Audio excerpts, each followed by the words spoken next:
Ça commence par un événement qui n'est pas agréable dans une vie, une personne qui a été cambriolée et sa croix de famille, sa croix badine qu'elle avait héritée de famille, lui a été volée. Et elle vient, on discute un moment, elle aimerait la remplacer et après sa demande, sa deuxième phrase a été « Honnêtement, je ne sais pas si je la porterai, je ne sais pas si... mais je souhaite qu'elle reste dans la famille. » On le fait la croix badine, elle est ravie parce que on reprend vraiment l'esprit de ce qu'elle avait. Et elle nous redit, franchement, je le fais, mais je ne sais pas si je la porterai.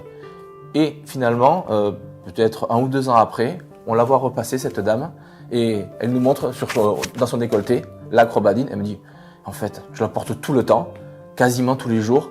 Elle en profite, et pour elle, c'est devenu sa croix de famille. Tout début du XXe siècle, mon arrière-grand-père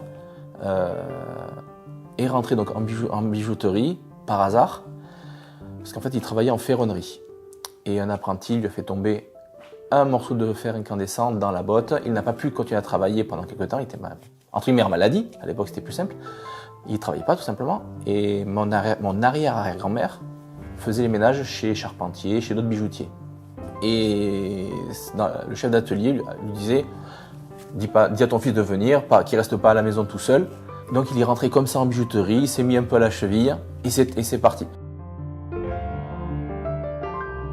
Déjà au point de vue technique, rien que le fait de savoir faire le travail comme il faut pour le Grand Raid de Perpignan, on conserve un patrimoine.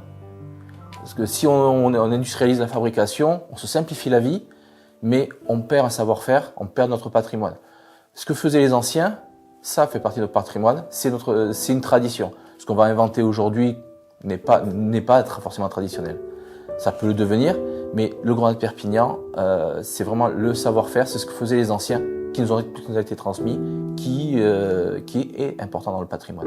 Aujourd'hui, on a un bijou dont la technique remonte au XVIIIe, XIXe siècle, et ça perdure. Et ça, je pense que c'est un point positif, c'est qu'avec le passé, on peut faire l'avenir, je pense.